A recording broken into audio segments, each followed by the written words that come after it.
So, hi everyone. It has been 2 weeks since Python Unplugged on PyTV. So, for those of you who haven't heard of this conference, it is an amazing community conference that we on the PyCharm team have put on for free for the community, streamed entirely online. So, we have a selection of 13 amazing talks, which are available for you to watch right now, but you might feel a little bit overwhelmed. There's an amazing guest list. There are incredible topics. So in this video, I want to discuss with my fellow hosts, Cheuk and Will, what their highlights from the conference are and what things you definitely shouldn't miss as something you catch up on or maybe share with your friends.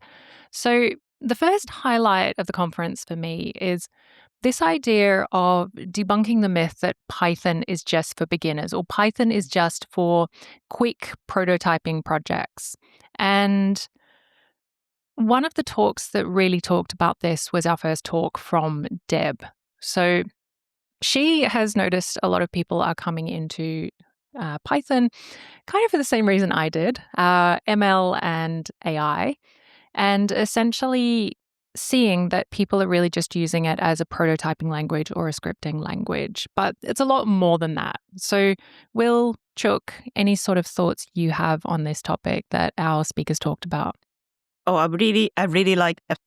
I think it's really worth watching if you are new to the community because you may be using Python for a long time. I used to work with people who use Python for a long time, but they have never joined any community event. And if you are curious and you want to find where to start, I think that's a very good source of information. And, slowly you would understand more about what is all these people talking about? What is Python software foundation? What is why there are so many foundations out there? What are they doing? And all these things. So I think it's really, really interesting for people who didn't know about it. Yeah. Mm-hmm. Yep. And I think anyone in Python would say it's the community more than the language. And so Deb gave it a glimpse of that. And part of the community, it's not just the code, it's the conferences, it's the people, it's the live events. So that's what makes Python special. And I'll just slide into then Mark from our team gave a talk on learning Python, which is a common question. I think even in this day of AI is even more relevant.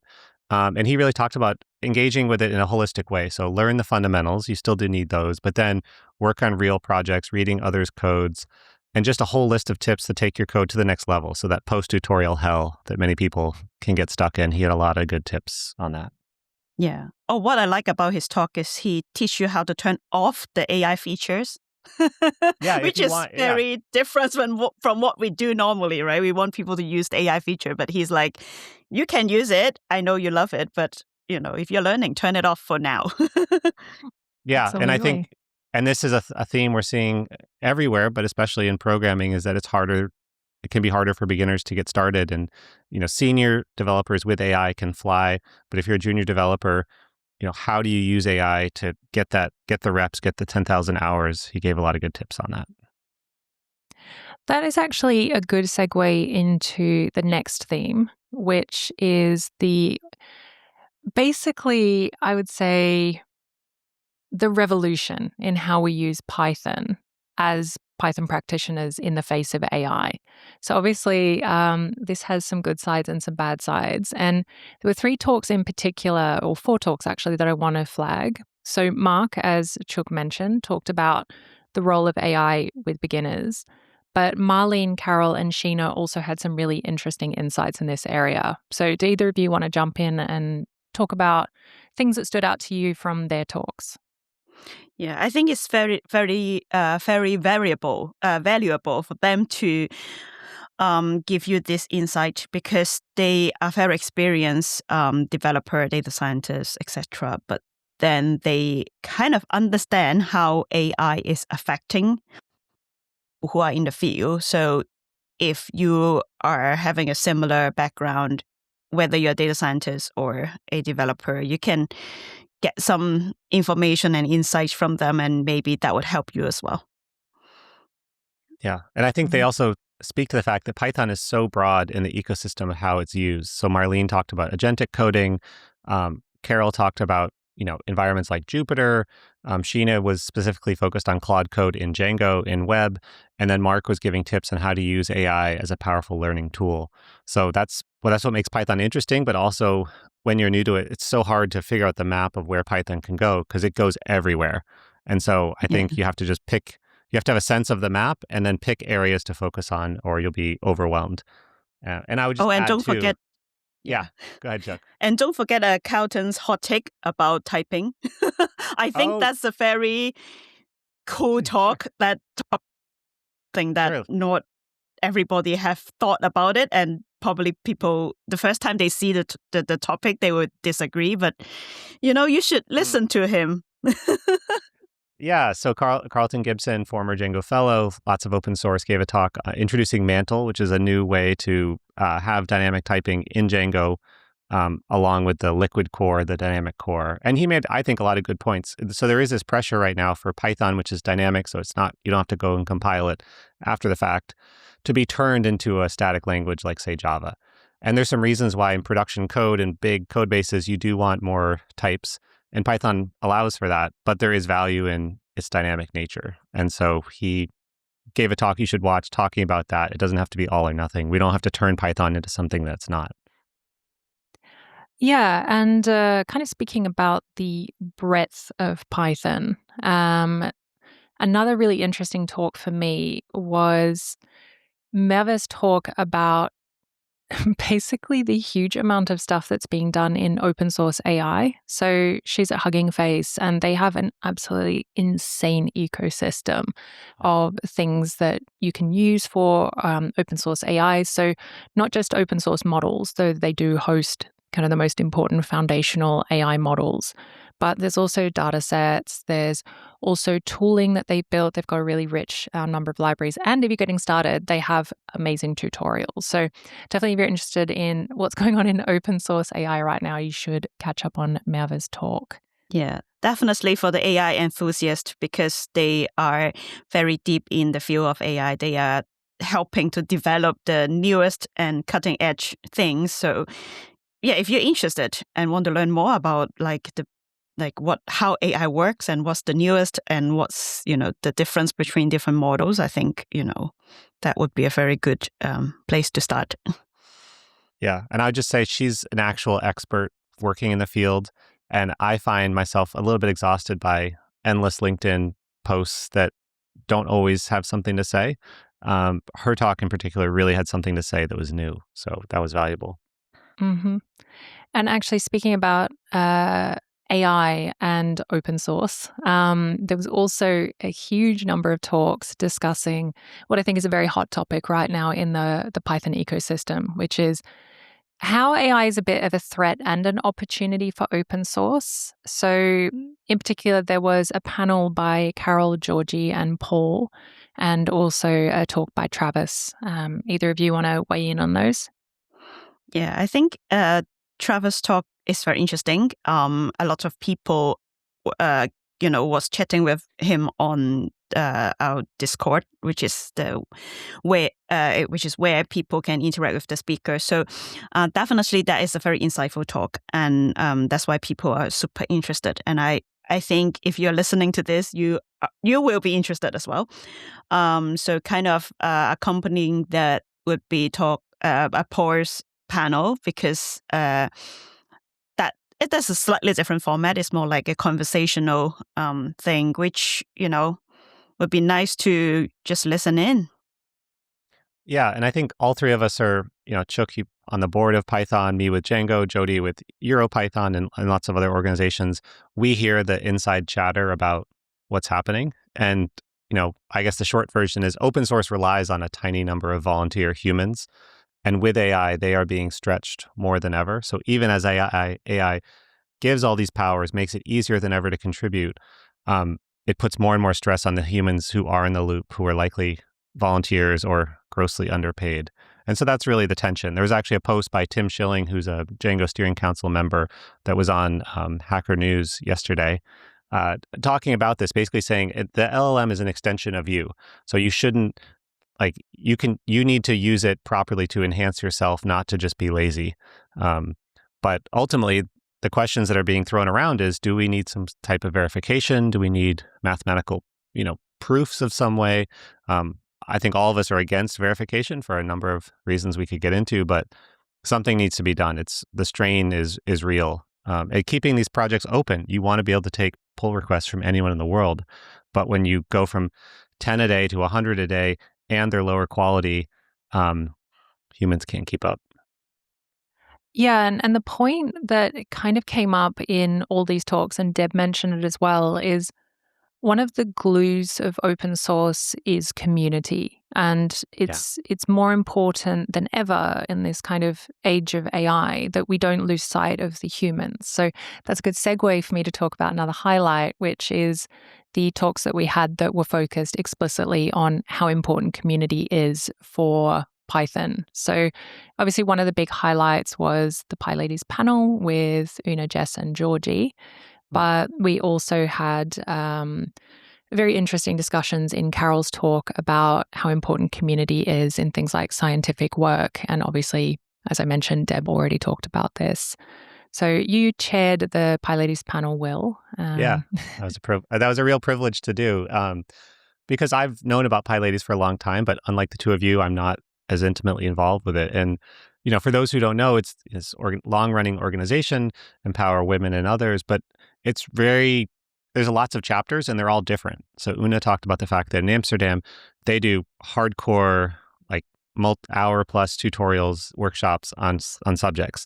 And then Jessica talked about the fact that in Berlin, there's more organizers. There's not just 2. I think she said there were 7, and they do a mixture. So sometimes community events, sometimes tutorials. And then Georgie has lived in multiple countries and brought really a very global perspective to these communities. And so, it was just the whole point of Python is to be open and welcoming to anyone, newcomers or from different walks of life. And so I think that panel really showed that. Yeah, I know both of them personally, and I know you both do. I was like, why am I here? No, but they are like probably 2 of the most interesting person I've ever known because of their background, what they, the energy is just amazing. I think everybody would like to get to know them and should definitely watch the panel. Another thing why you should watch Carol, she actually sing on TV. So if you want to hear her sing, then please watch it. Well, I think, and Carol in particular, because she's such a veteran. One of the things I took away from her talk is when you go, you start off and you're trying to learn things and you get more and more technical. And at some point it like flips around and you just come back to like, oh, it's just the people and the community. Like you have the technical piece now, but that's hammering on that indefinitely is not where the value lies for yourself or for the group. And so I think she sort of embodies someone who's just unbelievably accomplished technically. And yet if you meet her, she's the most welcoming, encouraging to anyone. Doesn't matter if you're a beginner or super experienced. And so I think that's a real role model for how we want Python to be. I agree.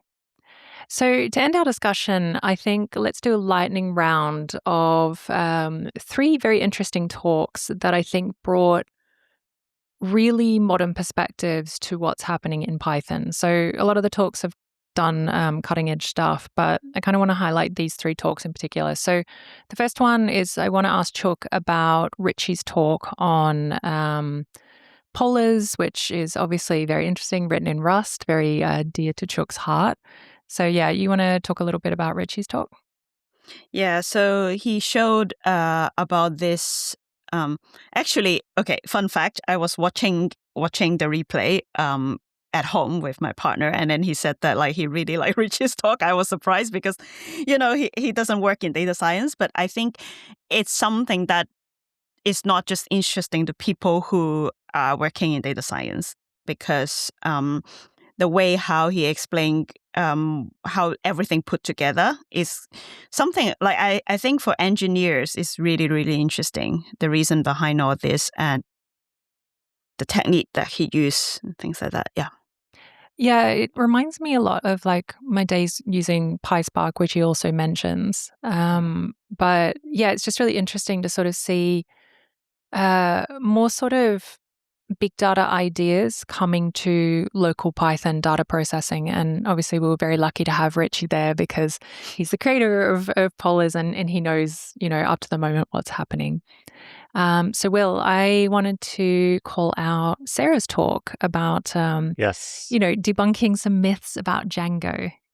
Yeah. So Sarah Boyce, current Django fellow, and I can relate to this deeply. Like she pointed out, Django's been around for 20 years. It has double-digit pull requests merged in every single week, which if you follow the Django News newsletter, which I help run, Sarah put in a section of that showing that because even people in the community don't recognize that.